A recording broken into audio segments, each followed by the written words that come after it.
Olá, boa noite, tudo bem? Vamos chegando.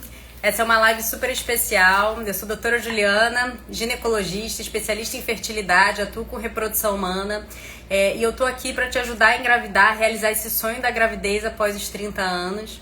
Então, quem está realmente comprometida, né, com esse desejo de engravidar, eu sei que já está inscrita, né, no nosso evento Jornada da Fertilidade. Vai ser um evento que uma aula muito especial em que eu vou te mostrar os pilares que vão te fazer engravidar. E se você ainda não está inscrita, se inscreva, o link tá lá na minha bio. E para quem tiver inscrita, para quem responder o formulário, vai ter no final dessa live uma surpresa, né? Um presente para vocês que estão lá naquele grupo, tá bom? Então, entrando no tema da live de hoje, já é uma live especial de perguntas e respostas, justamente das perguntas de quem está inscrita no evento Jornada da Fertilidade, foi me mandando ao longo desse tempo. E o objetivo aqui hoje é responder algumas dessas perguntas que vocês enviaram, que eu selecionei, né, que eu achei que seria de utilidade para vocês, né, que poderia ser de muitas outras.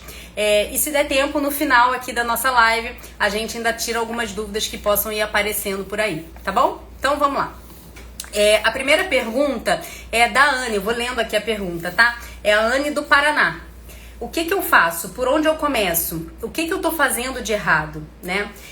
A primeira coisa, né, que a gente precisa entender, né, o que tá acontecendo, eu sempre digo é assim, você precisa entender e ouvir os sinais do seu corpo. Tá? Então, se você é uma mulher que você não consegue perceber o seu muco, o seu período fértil, não para perceber se você tem dor de ovulação, não para perceber o seu grau de cólica, se ele vem aumentando, se ele vem numa melhora, enfim, você precisa ouvir os sinais do seu corpo. Isso é a primeira coisa que você precisa fazer. A segunda coisa é investigar. E eu percebo que muitas de vocês não têm um diagnóstico, não sabem, na verdade, o diagnóstico. Então, a investigação, ela é parte essencial do processo para acelerar a sua jornada. A partir do momento que você tem um diagnóstico, a gente consegue, de uma forma melhor, direcionar suplementos, igual eu falei na live, né, de terça-feira. A gente consegue direcionar melhor as ações e os caminhos que vocês precisam fazer. Então, investigar é por onde você tem que começar. Ouvir o seu corpo é por onde você tem que começar, tá? A segunda pergunta, tá? Eu tô vendo aqui, ó, Débora, né?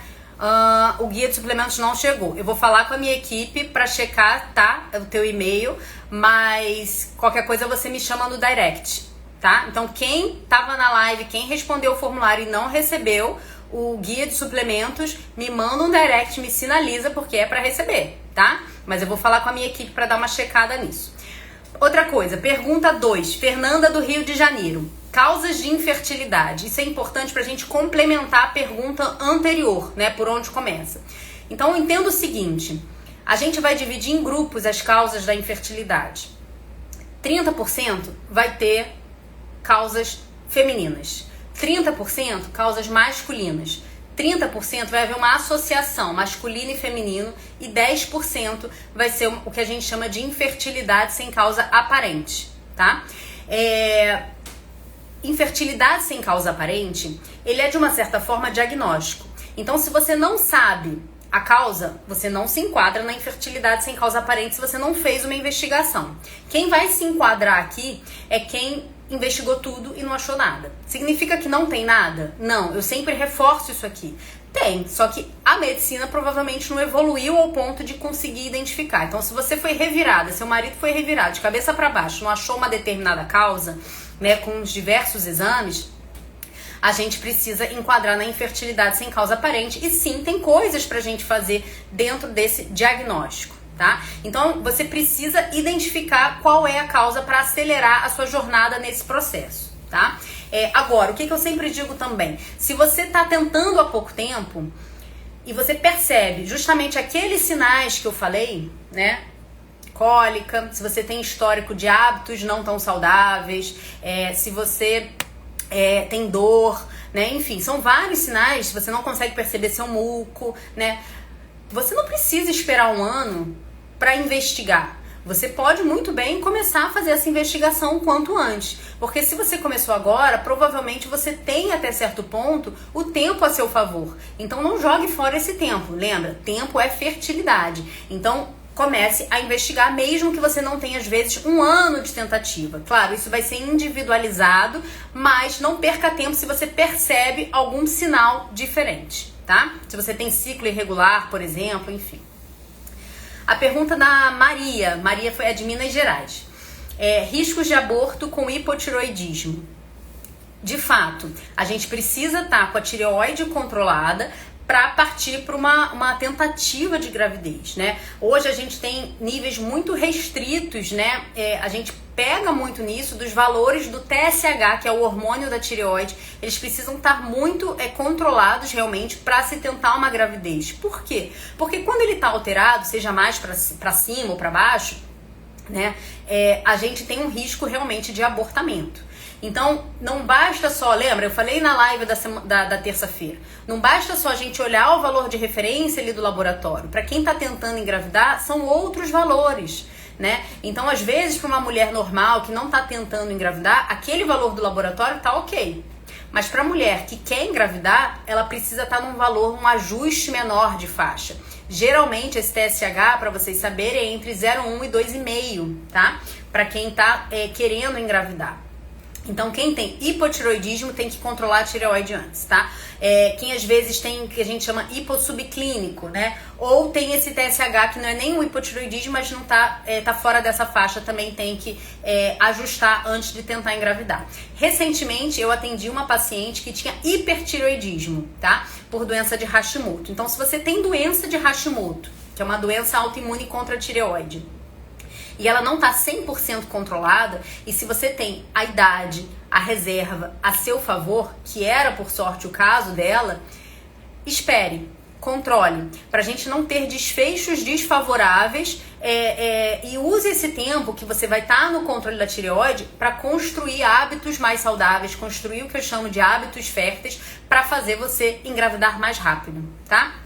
Então, precisa ser balanceado isso. Se você tem uma tireoide desajustada, ela tem que ser ajustada antes de você tentar engravidar, para a gente não ter uma evolução para uma perda gestacional, um aborto por uma disfunção tireoidiana, tá? Ana Cleia de São Paulo mandou assim: se vocês forem algumas que estão aí, vai me sinalizando, tá, gente? Ana Cleia de São Paulo falou: que remédio tomar para síndrome de ovário policístico e quem tem SOP para engravidar? O que eu vou falar aqui? SOP é muito comum, né? Causa de dificuldade para engravidar. Agora, vou voltar, que eu li ali a pergunta da Nanda, me perdi aqui. Mas, Nando, só voltando na questão da tireoide, tá bom, tá? Se tá até 2,5, tá bom. Agora vamos voltar para a pergunta da Ana Cleia de São Paulo. Que remédio tomar para SOP e quem tem SOP para engravidar? A primeira coisa é o seguinte, vamos tentar regular a tua menstruação, vamos tentar melhorar essa receptividade do seu endométrio com parâmetros sem ser remédio. Eu entendo que é muito mais fácil a gente ir ali na farmácia e comprar alguma coisa, mas eu vou te falar que os riscos são muito maiores. Quais são os riscos da gente estar com uma resistência insulínica que muitas vezes acompanha a SOP, né? Quais são os riscos da gente estar com uma ovulação, induzindo uma ovulação, mas se o endométrio ele não está receptivo, se ele não engrossa. Porque quem me acompanha aqui já deve ter visto alguns vídeos, uns conteúdos que eu falo, que é o seguinte: a SOP não é só ovular. A SOP tem uma redução de qualidade de óvulo que precisa ser ajustada. A SOP ela tem uma necessidade de melhorar o endométrio. Muitas vezes é um endométrio que não engrossa de forma correspondente ao período da ovulação. Então tem mais coisas do que só simplesmente chegar e dar a medicação, tá? A medicação na SOP é para quem a gente reserva, para induzir a ovulação, né? Quem não conseguiu voltar a ovular, voltar a ciclar com as outras medidas. Mas eu vou te falar que é muito difícil alguém que faça de forma bem controlada não conseguir voltar a pelo menos ter ciclos um pouco mais regulares, tá? Pode ser que não seja a cada 28 ou a cada 30, mas geralmente vai conseguir ciclar um pouquinho mais regular, por volta aí de 35, isso é bem comum de acontecer, tá? Daiana da Bahia mandou a seguinte pergunta: qual é a probabilidade de engravidar por idade? Isso eu conversei com uma paciente hoje aqui, né, no consultório. A probabilidade de engravidar vai ter relação com a idade. Por isso que quanto mais nova a mulher, maior a chance dela engravidar e menor o risco de evoluir para um aborto. Né? Então, por volta aí dos 30 anos, a chance de você engravidar é mais ou menos de 30%, de 25% por ciclo, né? Por mês de tentativa, você tem mais ou menos 25% de chance de engravidar. Quando você tá com 35 anos, a chance dessa gravidez acontecer por mês de tentativa é em torno aí de 15, 20%. E quando você tá por volta dos 40 anos, a chance é mais ou menos de 5, 10%. Então essa fertilidade, essa chance de a gravidez acontecer, ela de fato vai sendo reduzida conforme a gente vai ganhando idade, tá? Mas o que a gente precisa fazer? Focar em qualidade. A gente não consegue melhorar a reserva ovariana, de fato a reserva vai reduzindo, mas a gente consegue melhorar o recrutamento, quantos óvulos são recrutados, eu consigo melhorar a reserva ovariana com a construção de diversos parâmetros, né? Suplementos, atividade física, estilo de vida, enfim, são várias coisas que a gente tem para fazer, tá?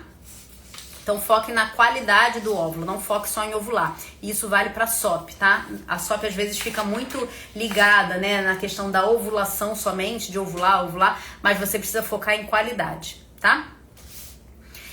Vamos lá, Lívia de Pernambuco. Lívia de Pernambuco mandou uma dúvida bem parecida com a Vanessa, tá? A Vanessa já é de Santa Catarina. Ela mandou assim: doutora, como é que eu calculo, né, qual é o meu período fértil? Primeira coisa, né? Entenda que não é só calcular período fértil. Então, se você tem mais de 30 anos e tá assistindo aqui, não é só ovular, não é só calcular período fértil. A gente precisa focar em endométrio, qualidade de óvulo e a gente não pode deixar de falar de qualidade de espermatozoide, tá? Agora, respondendo a pergunta, como que você vai calcular o seu período fértil? Você precisa pelo menos ter um rastreio, né, dos últimos 6 ciclos que você teve. Qual o intervalo entre as menstruações que você teve dos últimos 6 ciclos? E aí, se você tem uma menstruação com alguma irregularidade, você pode fazer uma conta simples. Você vai pegar o ciclo menor e vai subtrair 18, e vai pegar o ciclo maior e vai subtrair 11. Esses 2 números que você vai achar nessa conta são os dias de intervalo do seu período fértil. Mas, doutora, o intervalo fica enorme. Vai ficar enorme. Justamente se você tem uma irregularidade muito grande, vai ficar um período maior de fato, tá? Mas a vantagem dessa forma de cálculo é que você consegue cobrir o seu período como um todo. E eu vou frisar aqui uma coisa que eu disse hoje também. Não vá só na confiança do aplicativo, né? A gente está na era dos aplicativos, mas não confie somente no aplicativo, porque ele falha, e frequentemente. Então você precisa saber calcular na mão, igual calculadora, a gente precisa saber calcular na mão para confiar e saber se aquele aplicativo tá dando o resultado esperado, tá dando o resultado certo, tá? Jaqueline mandou assim: meu TSH tá 0,55, meu T4 tá 1,35. Tá bom? Tá bom. Tá ok, tá? Marcele, quantas vezes por semana precisa ter relação?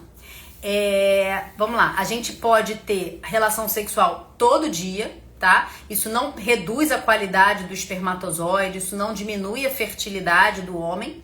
Agora, o homem também não pode ficar muito tempo sem ejacular. Se ele fica mais de 5 ou 10 dias sem ejacular, há uma perda de qualidade do espermatozoide. Então, o ideal é que a gente consiga ter uma relação em torno de 3 a 4 vezes por semana, tá? Se puder ser dia sim, dia não, melhor ainda. Por quê? Porque o óvulo, ele dura em torno de 24, 48 horas vivo, né? Como uma célula viva dentro da nossa trompa.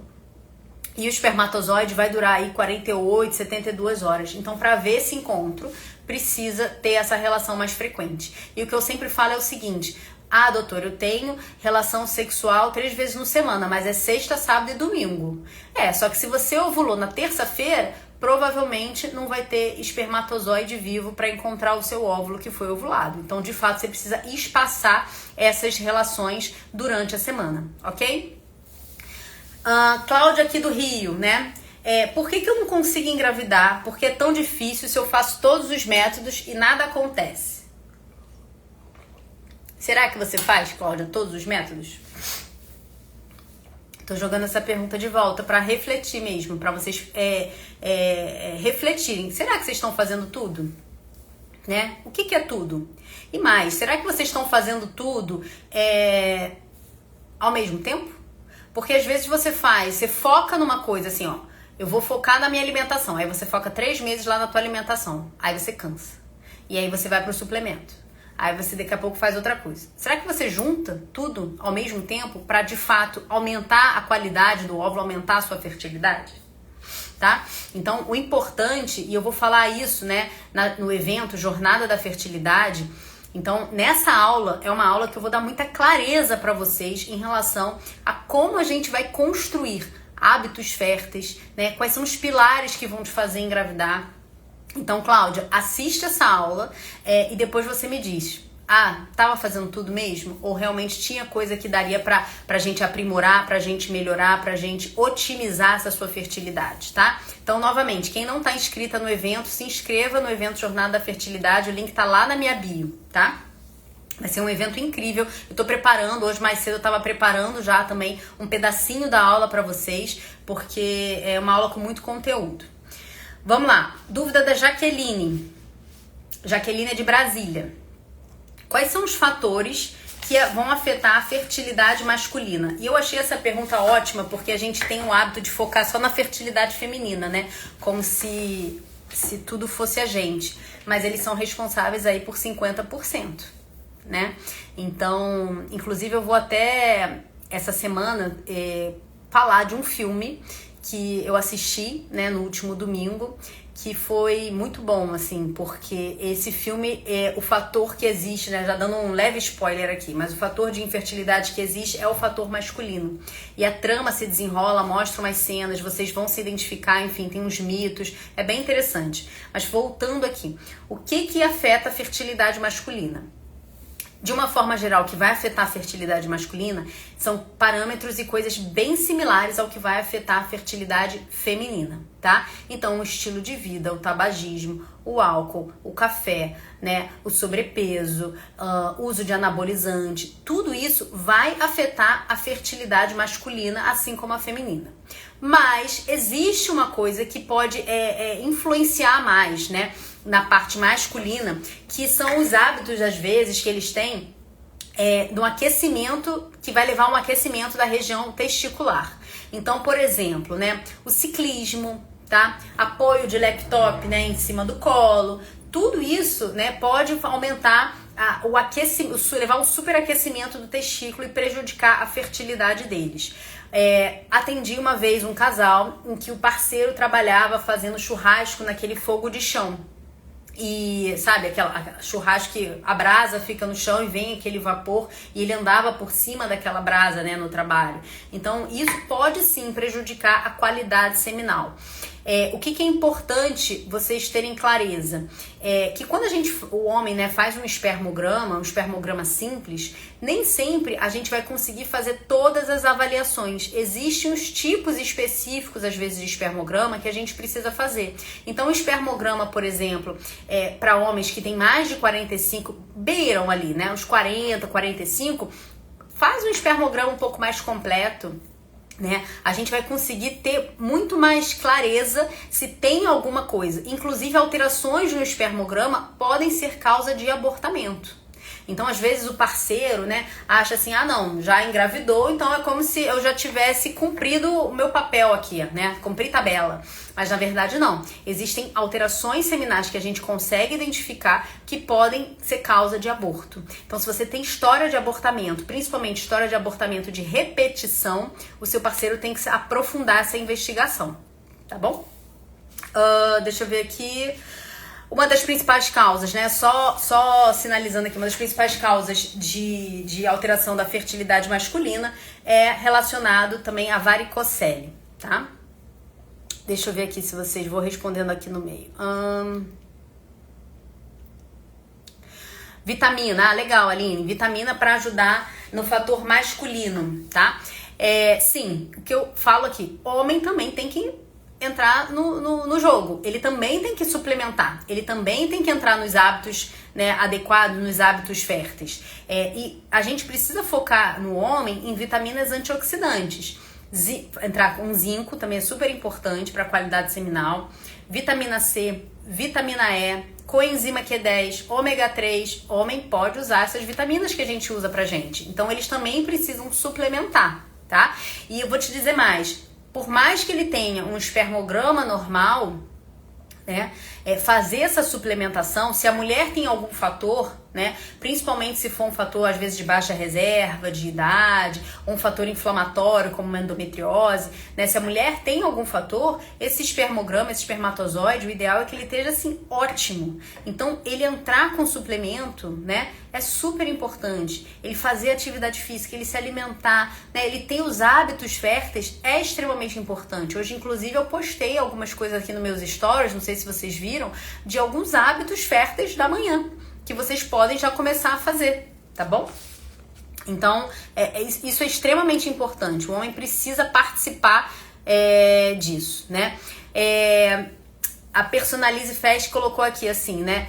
Questão do café. Café para o homem e para a mulher vai prejudicar a fertilidade. O ideal é que seja consumido mais ou menos um café por dia, tá? Mais do que isso, a gente vai ter um aumento de aporte de cafeína e pode ser que não seja interessante. Então, o ideal é que seja consumido 1 a 2 cafés ao dia, tá? E aí uma estratégia que eu sempre coloco nessa questão do café é você talvez tentando substituir em alguns momentos por chá. O chá que vai aquecer o seu útero, segundo a medicina chinesa, né? E vai aumentar a sua fertilidade. A gente tem o ciclo dos chás, enfim, tem bastante coisa que a gente pode ir fazendo para ajuste das nossas rotinas, nossas e do parceiro, do marido também, tá? Vamos lá. A Claudiane de Fortaleza colocou assim: porque mesmo menstruando todos os meses, o meu positivo não vem? Claudiane, é o seguinte, não basta menstruar todo mês. Quando a gente menstrua, significa que mais ou menos há 12, 14 dias atrás, a gente ovulou. Só que não basta só ovular. Você avaliou, Claudiane, se a qualidade do óvulo tá boa, se a qualidade do espermatozoide tá boa, avaliou com o exame se as trompas estão pérvias, ou seja, ao encontro do óvulo, a possibilidade desse encontro, o seu endométrio, ele tá receptivo para esse embrião. Então não é só ovular, não é só menstruar todo mês. Tem mais coisa que a gente precisa avaliar e fazer ao longo dessa jornada de quem tá tentando engravidar, tá? Claro que assim, né, às vezes falam assim pra mim, mas tem gente que não se cuida, né, e engravida sem querer e não se cuida. Mas cada um tem a sua jornada, cada um tem a sua história, né, e se a gravidez não tá acontecendo de forma tão rápida e tão espontânea, a gente precisa tentar ajudar, dar um empurrão para a natureza, né, dar um empurrãozinho para que essa gravidez chegue. Cada um tem a sua história. E eu sempre falo o seguinte: não olha pro lado, olha para cima, olha para dentro, né, vê o que tá no seu alcance que você pode melhorar, né? A sua estrada, quem faz é você. Você tem que ser a protagonista dessa estrada. Então não olha pro lado, não se compare, foque em você, foque no que você tem para fazer para melhorar a sua fertilidade, porque é isso que vai fazer esse bebê chegar, tá? Parênteses aqui. Vamos seguir para as perguntas. Andressa, endometriose dificulta engravidar? Alguém de vocês aqui que está assistindo hoje tem o diagnóstico de endometriose? E se não tem o diagnóstico, alguma de vocês tem história aí de muita cólica? Ou tem história de algum parente com endometriose? Coloca pra mim se alguma de vocês sabe ou tem suspeita de ter endometriose. A endometriose, ela é uma causa de fato, né? Uma doença que pode levar sim à dificuldade de engravidar. Explicando para quem não conhece, endometriose é quando as células de dentro do útero se implantam por fora do útero. Deixa eu ver se vocês conseguem ver aqui uma imagem, um improviso aqui, ó. O endométrio é essa parte de dentro. Quando as células se implantam por fora, ovário, trompa, peritônio, a gente chama de endometriose, porque o normal é essa célula estar aqui dentro do útero. Quando as células elas vão como se fossem enraizando para dentro aqui, ó, da camada muscular, a gente chama de adenomiose. É como se fosse a prima da endometriose, tá? Pode gerar muita cólica, muito sangramento. Então são sinais de alerta. Se você tem um fluxo muito intenso, né, com coágulos, se você tem uma menstruação sofrida, com dor, se você percebe que ao longo do tempo essa cólica veio piorando, se você tem dor na relação, são todos sinais, sinais que eu falo amarelos, de alerta para a endometriose. E aí a endometriose, ela pode dificultar engravidar? Sim, ela pode, mas entenda o seguinte, quando a gente pega um grupo de mulheres, vamos dividir, mulheres com endometriose e mulheres sem endometriose, tá? Eu vou ter mais mulheres aqui nesse grupo com endometriose que vão ter algum grau de dificuldade para engravidar. Mas eu também vou ter no grupo de mulheres sem endometriose, mulheres com dificuldade para engravidar. Mas estatisticamente eu vou ter mais mulheres com dificuldade aqui, tá? Só que nesse grupo com endometriose, eu também vou ter mulheres sem nenhuma dificuldade para engravidar. Então ela é um fator de risco para a dificuldade de se engravidar, mas ela não é uma sentença, ok? A endometriose não é uma sentença de infertilidade, mas a gente precisa sim diagnosticar o quanto antes, prevenir para que não avance e não gere infertilidade. E como é que a endometriose vai gerar infertilidade? Ela pode gerar infertilidade através de alterações anatômicas. Então é comum, às vezes, mulheres que têm endometriose têm alguma alteração nas trompas ou tem algum grau importante de inflamação, de citocinas inflamatórias circulando ali na região pélvica, o que vai atrapalhar não só a qualidade e a ovulação, mas vai atrapalhar a implantação desse embrião no endométrio, entendeu? Então, essa questão da endometriose pode sim levar a uma dificuldade, mas ela não é uma sentença, ok? E muitas vezes, quando a gente consegue implementar essas medidas que eu falo, a gente consegue tirar a paciente, a mulher, né, de medicação, né, tirar ela de dor. Então tem muita coisa que não é só remédio que a gente consegue fazer para melhorar a qualidade de vida e melhorar a fertilidade, seja na endometriose ou não, ok? Jéssica perguntou o seguinte: a fertilidade após o aborto, né? Como é que funciona a fertilidade após o aborto? Então, se você tem história de aborto, né? A primeira coisa é saber o seguinte: a cavidade após o abortamento foi um abortamento completo? Gosto muito de pedir um exame para avaliar a cavidade por dentro, né? Muitas vezes o ultrassom transvaginal é suficiente para a gente ver se o aborto foi completo. Mas quando a gente complementa com um exame de histeroscopia após o abortamento, qual que é a vantagem? É ver se não tem nenhum grau de inflamação, se não surgiu nenhuma endometrite, né? Porque muitas vezes o aborto ele acaba sendo manipulado, fazendo uma curetagem ou fazendo uma AMIU, e aí fazer uma histeroscopia pós-perda pode ser que seja interessante para a gente ver de fato que a cavidade está restaurada, que ela está pronta para uma nova tentativa, tá? Então, após essa checagem, a gente pode voltar. Não tem um período, né? Isso eu já ouvi também, isso é um mito, de achar que você precisa esperar um tempo para voltar a tentar engravidar. Não, você pode já tentar engravidar o quanto antes, tá? Então você pode, não tem um tempo para você esperar. Agora, a gente quer minimizar a chance disso acontecer de novo. Então você precisa entender, tentar achar a causa dessa perda. Foi aquela disfunção da tireoide que eu falei lá no início? Ou foi algum fator seminal que eu falei também já? Né? Ou você tem alguma trombofilia, você sabe quais trombofilias investigar? Então, assim, pra gente minimizar a chance disso acontecer, a gente precisa investigar a causa do porquê está acontecendo, tá? Então é extremamente importante, às vezes é como se fosse dar um passo para trás para dar dois para frente, entender, investigar para aí sim ir para nova tentativa, tá? Claro, se você tiver idade, né, que permita essa investigação sem precisar voltar a tentar ao mesmo tempo, né? Então é sempre uma balança que a gente precisa colocar. A Bruna mandou aqui pra mim: como o nível de estrogênio e progesterona influencia para engravidar? Essa é uma pergunta campeã de frequência, né? Recebi outro dia pelo direct essa pergunta de influência do estrogênio. Uma mulher me mandou assim: doutora, doutora Ju, o meu exame deu um estrogênio muito baixo. Eu colhi quando eu tava menstruada. E aí eu respondi pra ela: então tá ótimo, é isso aí que a gente quer mesmo, entendeu? Então a primeira coisa, entender que estrogênio e progesterona precisam saber a época do ciclo menstrual que vai ser dosado. Não dá pra sair fazendo a dosagem sem saber qual é a época e o porquê você tá fazendo aquela dosagem, tá?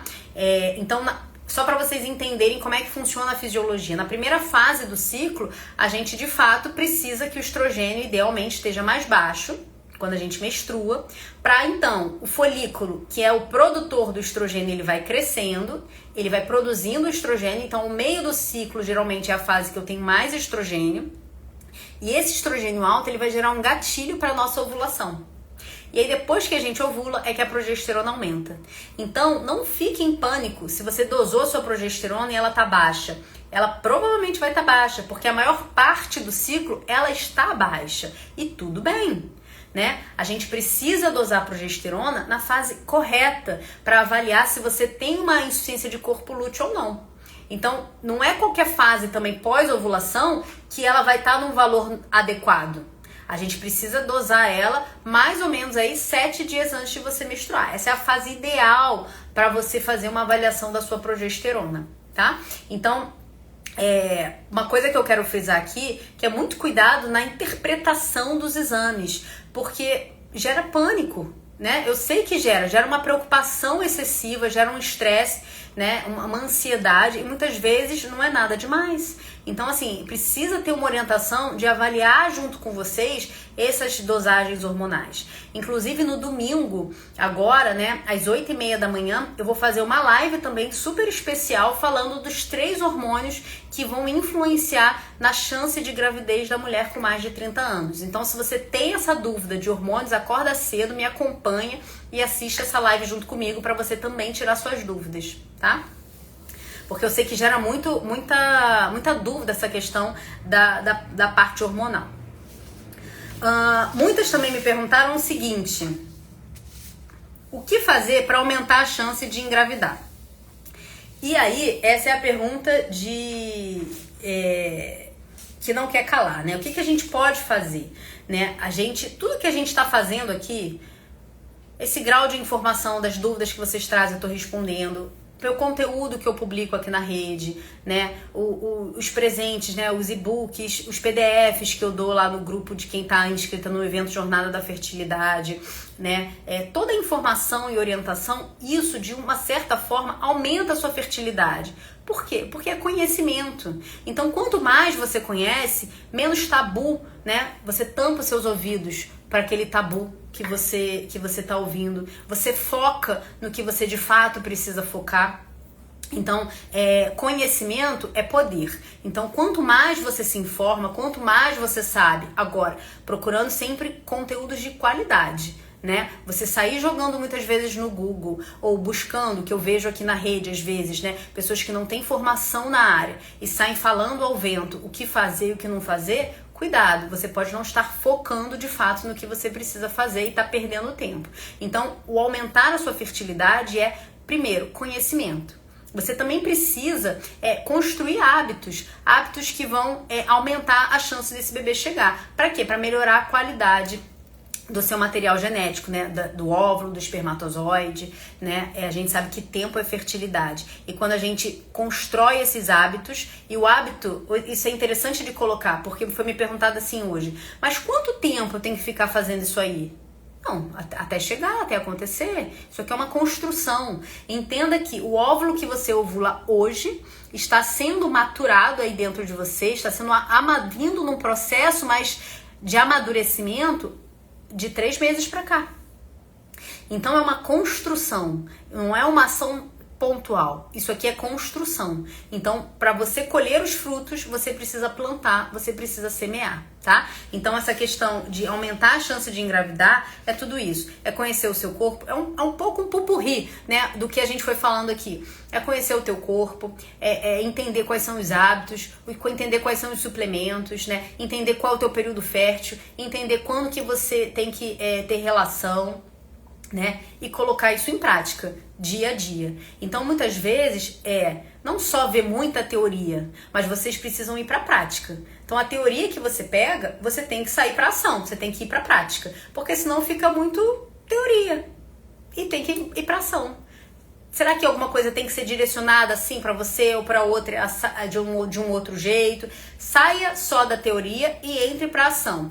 Pega a informação, aplica, bota para frente. Tá se sentindo melhor? Tá funcionando? Então continua, é isso aí, tá? Você precisa ter uma sistematização, você precisa ter uma prática, ação, não ficar só na busca de internet, o que é que aumenta a fertilidade, qual posição que eu tenho em relação. Não, vai pra ação, busque informação de qualidade, tire dúvidas igual vocês estão tirando aqui e vá pra ação. Isso vai aumentar a chance e a sua fertilidade, tá? Então é um somatório. Me diz aí se vocês têm mais alguma pergunta que vocês queiram que a gente vá respondendo. Que eu vá respondendo. Teve aqui, ó, a Nívia colocou assim, o ginecologista me prescreveu o Indux, né, que é o Clomid, né, a medicação, e a metformina faz uns 4 anos e até o momento não consegui engravidar. Vamos lá. O Indux, que é o Clomid, é uma medicação para induzir a ovulação, tá? A metformina, para quem tem resistência insulínica pela SOP, ela potencializa a ação dessa medicação. Mas eu não entendi. Se você tá fazendo há 4 anos de forma seguida, né, não é correto. Primeiro, isso é um outro erro comum. Usar Indux associado à metformina, enfim, e não monitorizar o ciclo. Vamos lá, 2 coisas. Provavelmente você, Nívia, deve ter síndrome de ovário policístico. O que acontece? A síndrome de ovário policístico, como eu disse hoje, não é só ovular. Seu endométrio tá legal? Qualidade desse óvulo tá legal? Qualidade de espermatozoide tá legal? A trompa permite o encontro? São todos os questionamentos que a gente tem que ir lá, ó, dando o nosso cheque. Tentou modificar os hábitos para fazer com que você ovule espontaneamente? Porque se você ovula todo mês, o Indux, a indução de ovulação, pouco vai acrescentar em termos percentuais na sua chance de engravidar. Como que ela vai aumentar a sua chance de engravidar?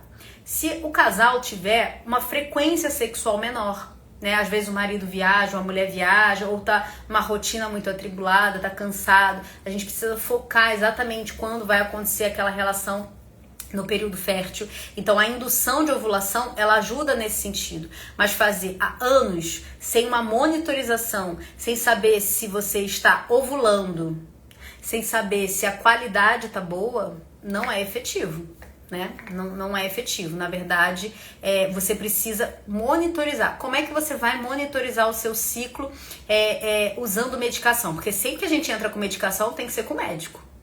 Não dá para usar Indux você tomando todo mês. Como que a gente vai monitorizar? Com ultrassom, fazendo como se fosse uma ultrassonografia seriada. E aí vendo o momento que esse folículo atinge o tamanho, vendo o momento que você ovula, né? Para orientar o dia certo da relação sexual, tá? E para confirmar se você ovulou, se você atingiu o pico de progesterona. Outro erro comum, não sei se vocês fazem isso aí, mas já peguei mulher usando assim, toma um Indux, ovula, e entra com a progesterona. Qual que é o erro disso aqui? Se você não sabe se você já ovulou e entrar com a progesterona na hora errada, a gente tem uma janela para aquele embrião, ok, fecundou lá na trompa, ele veio sendo encaminhado para se implantar dentro do útero. Se você entra com a progesterona na hora errada, você fecha a janela de implantação e ele não pode chegar no teu útero, mas ele não se implanta. Então, medicação tem que ser acompanhado com o médico, tá? hormônio, medicação. Assim, eu entendo que a gente quer ter uma autonomia muito grande nesse processo, mas tem coisas que senão a gente joga contra, sabe? Então, assim, não é só tomar a progesterona, você tem que tomar ela no momento certo. Né? A gente pode, como que a gente pode, se você tem uma insuficiência de corpo lúteo, aumentar a sua progesterona? Você, de forma natural, né? Fazendo você sozinho, que não vai te fazer mal. Fazendo, por exemplo, o ciclo das sementes. Eu vou explicar ele, vou falar um pouco mais dele no domingo, 8h30 da manhã, que é a live sobre os hormônios para quem que podem dificultar a gravidez da mulher 30+. Entendeu? Então, assim, precisa de orientação, tá? Vocês precisam ter clareza no que vocês estão fazendo na orientação.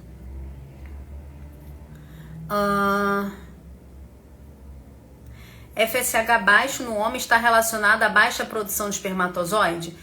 Não necessariamente. Um homem jovem vai ter realmente um FSH mais baixo, tá? Então, não necessariamente. Percentagem de espermatozoide normal é um homem fértil. Então, a gente tem a quantidade e a gente tem a morfologia, o aspecto do espermatozoide. A morfologia do espermatozoide, né, existe um parâmetro chamado Kruger. E é até legal explicar isso aqui para vocês entenderem. O Kruger, ele tem que estar 4 ou acima de 4, tá? O que significa isso, né? Quando a gente faz um espermograma, significa que 95%, aqueles parâmetros do espermograma, significa que 95% dos homens que fizeram o espermograma tem parâmetros daquele valor para cima. Então, se tá abaixo, você meio que se enquadra nos 5% de que tem alguma alteração, tá? E uma coisa interessante nessa questão da morfologia do Kruger, tá? É que o homem, ele ejacula milhões de espermatozoides. Então, muitas vezes, um Kruger, por exemplo, de 3, mas ele tem milhões, tá tudo, o restante tudo ótimo, é um fator leve. Porque ele ejacula milhões, tem milhões ali, entendeu? Então, é pesar muito se aquilo ali é realmente o fator que tá levando a dificuldade. E aí, realmente, é algo que precisa ser acompanhado e investigado num somatório de outras causas, tá? Então, somente uma morfologia alterada, se for leve, é um fator muito leve, tem que realmente pesar se é só isso que tá levando a dificuldade dessa gravidez acontecer, tá? Meu marido vai fazer 59, eu tenho 46 e eu nunca engravidei. Vamos lá, como eu falei, né? A fertilidade masculina, ela reduz a partir dos 40, 45 anos. A feminina, ela vem caindo conforme realmente a nossa idade avança, principalmente a partir dos 30. Então, ela vem caindo, 35 é como se a ladeira ficasse um pouquinho mais íngreme, 38, né? Eu tô falando aqui algumas idades marcam, claro que vai ter uma variação de mulher para mulher, mas mais ou menos isso em estudo populacional. 38, 40... 42 e 45, né? Então a gente de fato vai reduzindo essa fertilidade de forma progressiva, infelizmente, com o tempo. Então focar em melhorar parâmetros, né, de qualidade, focar em caminhos que a reprodução assistida possa oferecer é extremamente importante, tá? Nem sempre a gente consegue de forma natural, né? Eu sei que é muito nosso sonho, nosso desejo, né? Mas nem sempre a gente consegue e a reprodução assistida tá aí para ajudar, né? Ela veio para somar, não para dividir, ela veio para somar, para ajudar quem quiser, quem puder, né? Recorrer a isso é extremamente importante. 4 filhos, todos de parto normal e tive uma perda, não consegui entender. O que acontece, Morena? Abortamento é comum, abortamento é normal acontecer, tá? Em qualquer idade, mesmo uma mulher jovem de 20 e poucos anos pode ter uma perda gestacional. Agora, quanto mais velha a gente maior a probabilidade disso acontecer. Tem que avaliar se o marido tem algum parâmetro seminal. Eu falei aqui, né, que também tem fator masculino que influencia com a idade, que pode estar interferindo. Então, investigar o casal é extremamente importante, tá? Mas, Julie, eu acho que algumas suas perguntas lá no questionário. Eu vou te responder aqui. 2 coisas. Primeiro, eu tenho um conteúdo publicado aqui na época do Outubro Rosa, no meu Instagram, dá uma olhada, dá uma corrida lá pra baixo, que eu falo bastante nessa época. Não foi nesse último Outubro Rosa, foi no anterior, tá? Então corre meu Instagram lá pra baixo, que eu falo bastante sobre como a questão do câncer pode influenciar a fertilidade feminina.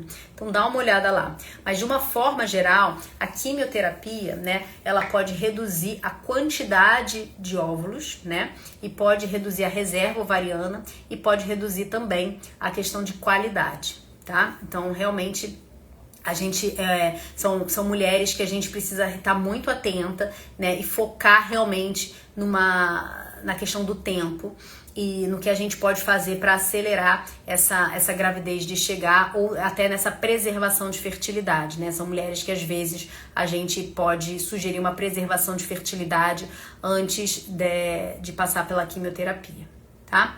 Vamos lá, vamos ver mais perguntas aqui que vocês mandaram.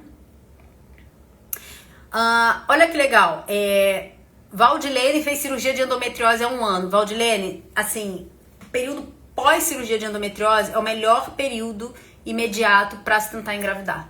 Então, corre contra o tempo, aumenta a sua fertilidade o máximo que você puder. É esse o período ideal para você aumentar realmente a chance desse bebê chegar, tá? Então, aproveita que você tá nesse intervalo curto aí da cirurgia. Descobrir endometriose sem ter nenhum sintoma. Comum. Às vezes são sintomas, olha como eu falo que é importante essa questão de ouvir o corpo. Sintomas como o estufamento abdominal. Então, às vezes, só o estufamento pode ser um sinal indireto, o cansaço de endometriose. Então, a gente tem que ficar ligada. O nosso corpo fala. Escutem a voz, tá? Vou pegar mais 2 perguntas e a gente vai finalizar, tá? Deixa eu ver aqui. Muitas sobre falando de adenomiose, né? Adenomiose causa baixa de progesterona ou é só pela idade de 38 anos? Primeiro, Ana Sueli, é o seguinte, a adenomiose não causa baixa de progesterona, uma coisa não tem nada a ver com a outra, tá? São questões completamente diferentes. Se você não estava aqui nesse momento, eu vou deixar essa live gravada, assiste, porque eu expliquei muito bem o que é a adenomiose. Então, não tem nada a ver com a questão da progesterona. E segundo ponto, será que você dosou sua progesterona na época certa? Isso é um erro comum, não dosar a progesterona na época certa, tá? O fator idade, ele tem relação mais com a irregularidade menstrual, né? Não tanto com essa falta aí da progesterona, tá? Juliana Capaz, essa aí é suspeita pra falar. Falando, doutora Juliana, médica de confiança, muito estudada, querida. Fiz a ultrassom de contagem de folículos e deu 3 folículos, é muito pouco. Vou falar sobre isso. Eu acho interessante a gente falar sobre isso porque duas coisas. Primeiro o que a gente considera na reserva ovariana uma contagem adequada? É uma contagem, idealmente, de pelo menos 7 folículos, somando os 2 ovários, tá? Você pode ter 4 num, 3 no outro. Agora, o que é muito comum? Pegar erro de contagem. Então, você precisa fazer essa ultrassonografia num centro especializado, né? Geralmente, quem trabalha com reprodução em clínicas especializadas, que saibam realmente fazer a contagem, porque vejo muito erro, né, de contagem de folículos feitos em clínicas normais, sabe? Essas clínicas que a gente vai para um ultrassom transvaginal de rotina. Então, você tem que fazer com alguém especializado, tá? Essa contagem. Não é todo mundo que tem esse treinamento. Então, cheque se você fez realmente essa contagem. Se você fez essa contagem em D3, como que você vai saber se é realmente isso? Dose o seu hormônio antimileriano, né? Se teu antimileriano vier realmente baixo, aí é compatível com essa contagem, tá? Então, precisa avaliar isso melhor. Vamos lá.